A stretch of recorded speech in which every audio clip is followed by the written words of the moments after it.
Según el libro del Génesis, el Señor hizo que lloviera fuego y azufre en Sodoma y Gomorra, y el humo de la tierra se elevó como el humo de un horno.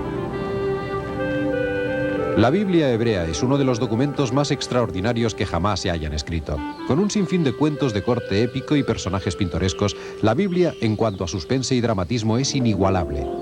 Entre las mejores historias del libro se halla la de Lot, paradigma de la rectitud, que vivía en la viciosa ciudad de Sodoma. Cuenta la historia que Dios quiso destruir las ciudades de Sodoma y Gomorra a causa de las malas costumbres de sus habitantes. Pero al fin decide que las perdonará si es capaz de encontrar 10 personas honestas que vivan en las ciudades, y solo encuentra una.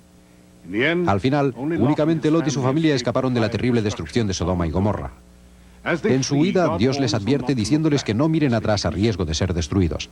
Pero la mujer de Lot se gira hacia atrás y queda convertida en una estatua de sal. ¿Acaso podría haber algún viso de verdad en esta historia increíble? Recientemente, un equipo de arqueólogos y geólogos han descubierto en unas excavaciones una serie de pruebas sorprendentes que demuestran la veracidad de los hechos, por lo que la historia de Lot podría ser algo más que un cuento moralista.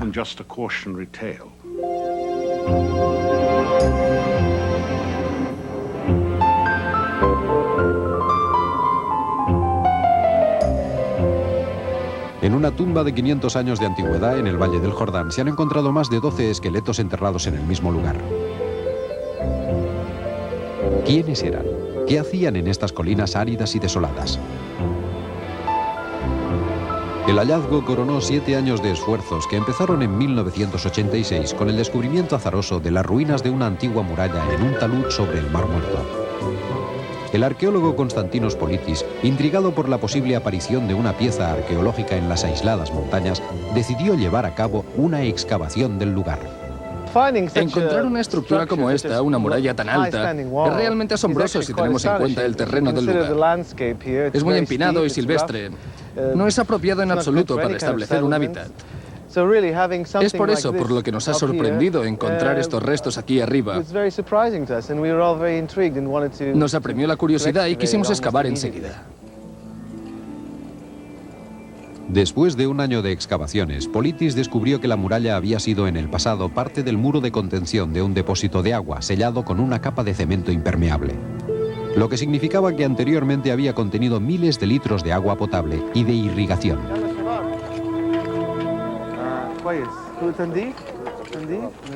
Esto es cemento hidráulico, cemento antiguo, que se usaba para impermeabilizar las paredes de los muros del depósito. Esta es la prueba de que este espacio fue utilizado como depósito de agua. Cerca de aquí había un molino para moler grano y un gran horno de piedra. Es evidente que se había montado una infraestructura en el lugar, pero ¿con qué fin? No es un antiguo fuerte, ya que no se trata de un sitio estratégico, y no pudo haber sido una granja ni un poblado. El misterio persistió hasta que Politis y su equipo empezaron a extraer pequeños fragmentos de frescos, piedras de mosaico, hasta que encontraron los restos reveladores de una preciosa lámina. Finalmente encontramos un tiesto muy bonito con una cruz grabada y las letras A y O, en griego alfa y omega, que simbolizan Jesucristo, el principio y el fin. Por tanto, esto es una lámina cristiana, y ello significa que aquí ocurría algo poco común.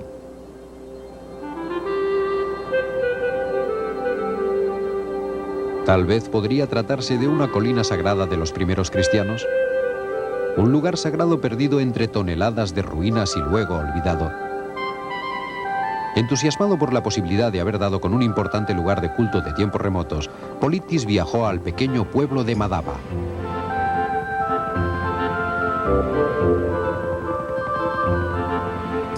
Aquí, en la iglesia griega ortodoxa de San Jorge, se halla la representación pictórica más antigua de Tierra Santa, el mapa de Madaba.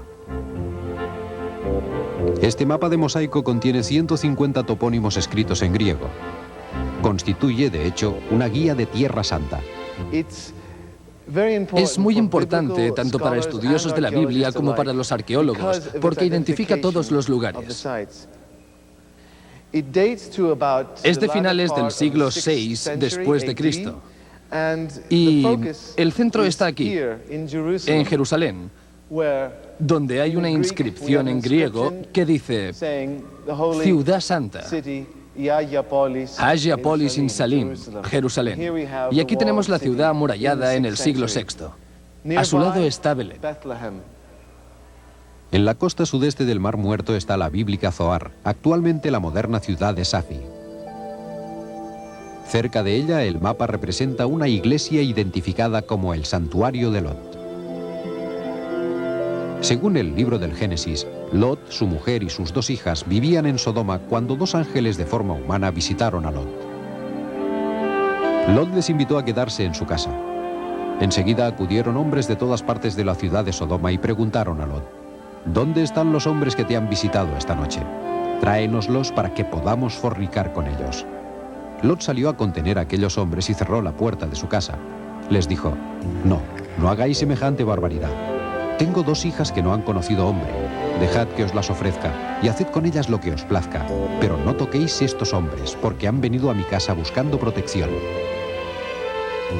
Los ángeles cegaron a aquellos hombres e instaron a Lot a abandonar la ciudad con su familia, porque Dios estaba a punto de destruirla. Huye para salvar la vida, dijeron, y no vuelvas la vista atrás ni te pares en ninguna parte del valle. El Señor hizo que lloviera fuego y azufre sobre Sodoma y Gomorra. Pero en la huida de Lot y su familia, su mujer se giró para mirar atrás y se convirtió en una estatua de sal. Lot y sus hijas se refugiaron en Zoar y desde allí subieron a las colinas. ¿Podría ser acaso que el lugar que descubrió Politis hubiera sido el santuario de Lot? Politis tuvo el presentimiento de que así era, pero hasta el momento solo había descubierto el depósito, y si el mapa de Madaba era correcto, también tenía que haber una iglesia. Después de 3 años agotadores de excavaciones, Politis estaba a punto de hacer un gran descubrimiento arqueológico. Sacó a la luz los restos de una basílica con 3 ábsides semicirculares cobijados en la ladera de la montaña.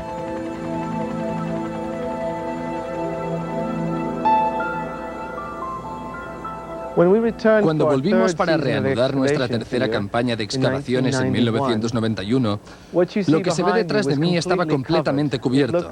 Tenía la misma apariencia que cualquier ladera montañosa de las que encontramos a lo largo del Mar Muerto.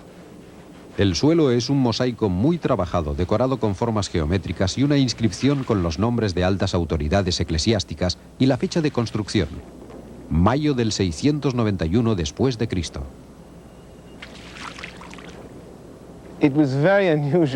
Encontrar una iglesia y un mosaico de una calidad semejante aquí arriba, en las rocas, fue un hecho insólito. Y pensamos que debíamos seguir excavando. Politis había descubierto una iglesia, pero ¿se trataba del santuario dedicado a Lot?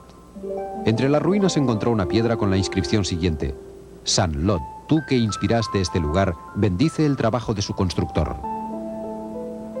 A medida que descendíamos en las ruinas de las bóvedas destruidas, las columnas y finalmente el suelo del mosaico, se hizo evidente juntamente con las inscripciones que se trataba realmente de la iglesia identificada en el mapa de mosaico de Madaba como la iglesia de Lot.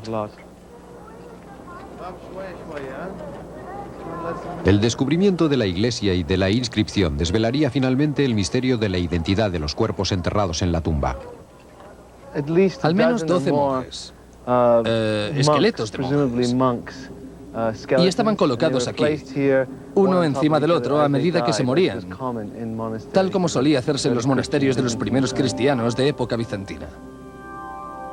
En el siglo IV después de Cristo, un gran número de monjes bizantinos se instalaron en el Valle del Jordán y construyeron iglesias y monasterios, muchos de ellos en lugares sagrados venerados por el Antiguo Testamento. Los monjes crearon comunidades permanentes en lugares aislados en las montañas para consagrarse al culto de por vida. Es evidente que los monjes de este santuario creían que estas eran las colinas en las que Lot se refugió durante la destrucción de Sodoma y Gomorra. Si estas ciudades corruptas existieron alguna vez, deben encontrarse cerca de aquí. En los años 20, los arqueólogos empezaron a buscar pruebas que demostraran la existencia histórica de Sodoma y Gomorra. El famoso experto en estudios bíblicos, William Allwright, sugirió la posibilidad de que se hubieran hundido en las aguas en el extremo sur del Mar Muerto. Hasta 1973 se habían descubierto 4 posibles lugares de emplazamiento de las ciudades, pero el sitio con más posibilidades eran las ruinas de Bab et-Rat, unas ruinas de 5000 años de antigüedad. Los restos de un cementerio excavado en la ladera de la montaña hacen suponer que Bab et-Rat era una gran ciudad. Es un misterio la razón por la cual fue destruida, pero actualmente muchos sostienen que podría tratarse de Sodoma o Gomorra. Para el geólogo Phil Macumber no es una casualidad que la historia de Lot pueda verse como una película de fenómenos catastróficos. La zona está plagada de pruebas de una gran devastación ocurrida en el pasado. Muchos de los hechos que tienen lugar en la historia de Lot pueden ser explicados mediante procesos que ocurren naturalmente en el Valle del Jordán. Por tanto, en el contexto de dicho valle, la historia de Lot, desde un punto de vista técnico, puede explicarse, aunque naturalmente está escrito en lenguaje bíblico.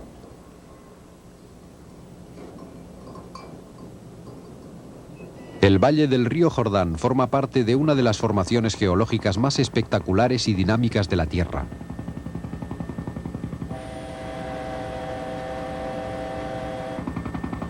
El Valle del Gran Rif se extiende desde el este del África y a través del Mar Rojo hasta el Golfo de Aqaba. El Valle del Rif del Jordán tiene una larga historia arqueológica y geológica. No se tiene muy a menudo la oportunidad de ver la interacción entre el hombre y su entorno durante largos periodos de tiempo.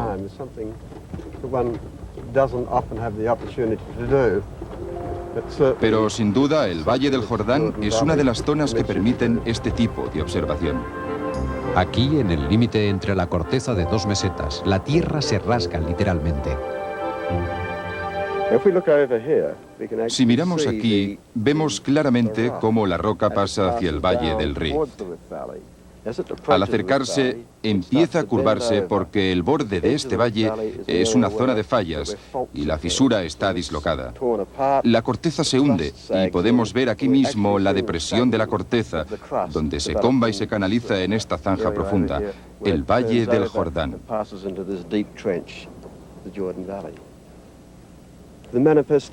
Las manifestaciones de la continuidad de la hendidura, de la continuidad de las fallas, es evidentemente un terremoto.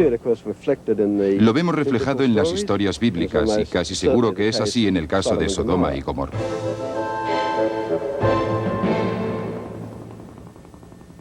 El Mar Muerto, conocido por los árabes con el nombre del Mar de Lot, es el punto más bajo de la Tierra, 750 metros bajo el nivel del mar. La razón por la cual la sal es un elemento tan importante en la historia de Lot, creo, es porque esta es una sustancia que está integrada en el paisaje. Detrás de nosotros tenemos el Mar Muerto, que está lleno de sal. Bajo nuestros pies tenemos 3,5 kilómetros de sal. Aquí debajo tenemos el Monte Saddam, que es una montaña de sal. Hay sal por todas partes. Hace mucho tiempo el agua de mar inundó el Rif, depositando grandes cantidades de sal en el lugar. Actualmente gran parte de esta sal está enterrada bajo sedimentos, pero en algunos lugares ha emergido a la superficie, formando columnas que podría ser muy bien que hubieran inspirado la historia de la transformación de la mujer de Lot. Antes de la destrucción de Sodoma y Gomorra, la Biblia cuenta cómo los reyes de dichas ciudades cayeron en pozos de alquitrán. Los pozos de alquitrán son otro de los fenómenos naturales que hallamos en el Mar Muerto. Tenemos, por tanto, la combinación de la geología y, naturalmente, la historia bíblica de la destrucción de Sodoma y Gomorra. Uno tiene que explicar su propia experiencia en algún tipo de marco o contexto. En este caso podemos considerar un marco bíblico por una parte, que lo plantea en términos divinos, y por otra parte podemos considerar el marco natural.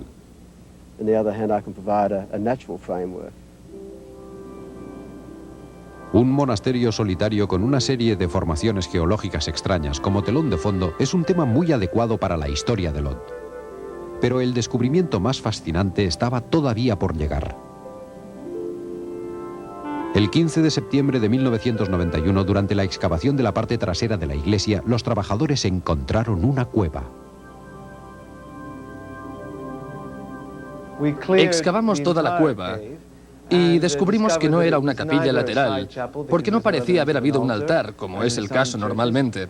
No se trataba tampoco de un almacén, porque no había prácticamente objetos. Solo se hallaron unas simples lámparas de aceite de cerámica y alguna de vidrio. O sea, es una simple habitación.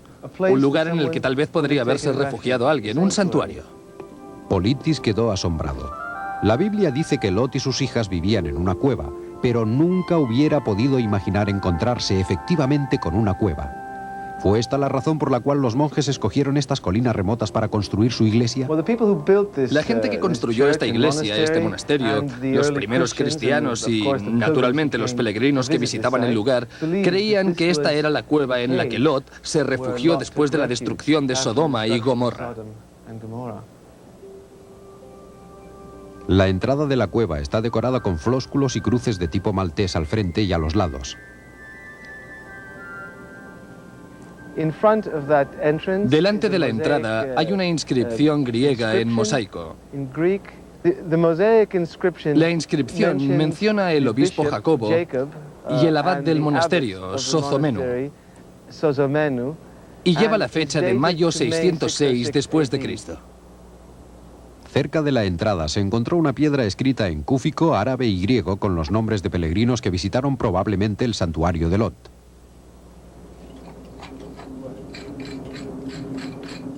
La entrada de la cueva está decorada con mosaicos. Está bastante destruido, como puedes comprobar, por los desprendimientos.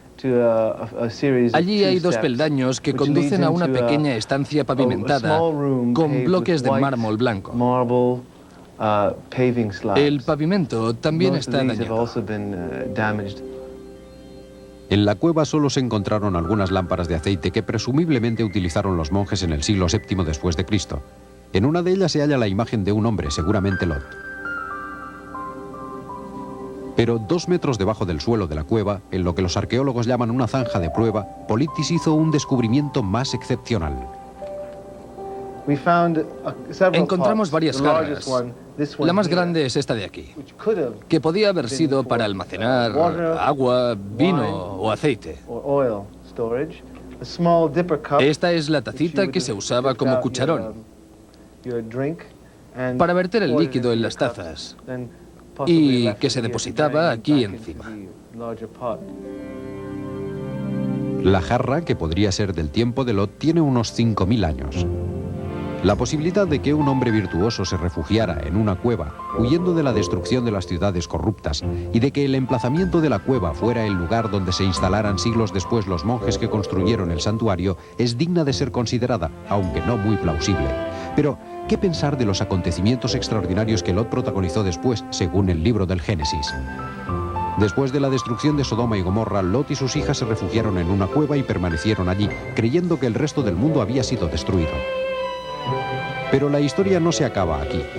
Un día la hija mayor dijo a la más joven: «Nuestro padre es viejo y no hay hombres por aquí para acostarse con nosotras, tal como se acostumbra a hacer en todo el mundo. Vamos a embriagarlo con vino para acostarnos con él y poder tener descendencia». Es una historia extraña. Me refiero a las 2 hijas de Lot fornicando con su padre en esa cueva. El padre Michel Piquirilo es un arqueólogo y un experto en estudios bíblicos del Memorial a Moisés, en el Monte Nebo. Aquí una orden de monjes franciscanos, como sus hermanos bizantinos de hace 1500 años, han consagrado sus vidas a las Escrituras. Durante más de 30 años el padre Piquirilo ha estado excavando y estudiando ruinas bizantinas de Tierra Santa. Para el padre Piquirilo está claro que Politis ha descubierto la cueva de Lot. Como descubrimos en el mapa de Madaba, fue construida en una colina cercana a Zoar. Tenemos que pensar que los bizantinos construyeron esta iglesia cerca de la gruta para conmemorar este episodio bíblico. Según la Biblia, la hija mayor de Lot dio a luz a un niño al que llamó Moab, y la más joven a uno llamado Ben-Amón. Estos 2 niños fueron los ancestros de los moabitas y los ammonitas, las antiguas tribus del Jordán que se convertirían más tarde en los enemigos a muerte de Israel. Durante siglos los israelitas estuvieron en guerra con los moabitas y los ammonitas, disputándose el control del Valle del Jordán, la tierra prometida. El padre Piquirilo cree que los autores del Antiguo Testamento inventaron esta curiosa historia de incesto para atacar a sus rivales políticos. Si usted lee la Biblia y los profetas, se encontrará con muchas profecías y maledicciones contra los moabitas y los ammonitas, porque eran los enemigos principales del pueblo de Israel. Los ammonitas y los moabitas fueron finalmente expulsados por el rey de Israel en el año 110 a.C., pero la historia de Lot como parábola sobre el bien y el mal todavía nos impresiona en los libros sagrados del cristianismo, el judaísmo y el islam.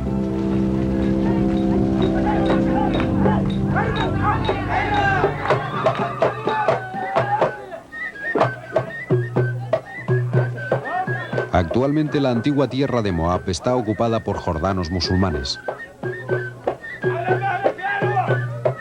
Algunos jordanos musulmanes pueden probablemente rastrear sus raíces hasta la invasión islámica de Tierra Santa, en el siglo VII después de Cristo. Más o menos en la misma época, la historia de Lot aparece en el Corán.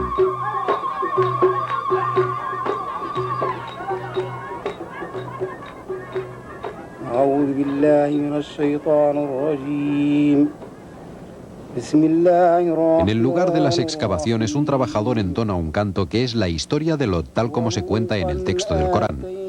La historia que ha sido transmitida de generación en generación durante miles de años.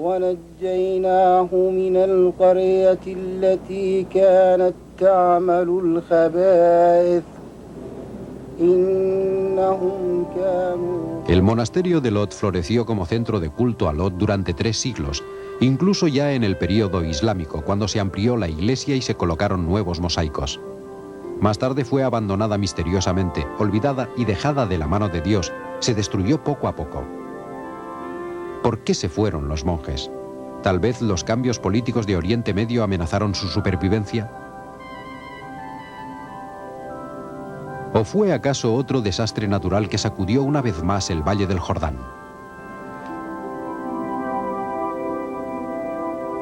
Puede ser que futuras excavaciones del santuario de Lot nos revelen pistas para estas preguntas que persisten. Y aunque los expertos bíblicos y los teólogos no se pongan de acuerdo respecto a las circunstancias políticas, hay hechos innegables. Los arqueólogos han hallado un monasterio dedicado a Lot abandonado y olvidado hace siglos. Las pruebas geológicas apoyan la teoría de que al menos 2 ciudades pueden haber sido destruidas debido a causas naturales. Y se descubrió una gruta. Los primeros cristianos creyeron que se trataba de la cueva de Lot. Durante muchos siglos la parábola de Lot ha excitado nuestra imaginación. No deja de ser extraordinario que esta historia pueda tener finalmente una base de realidad.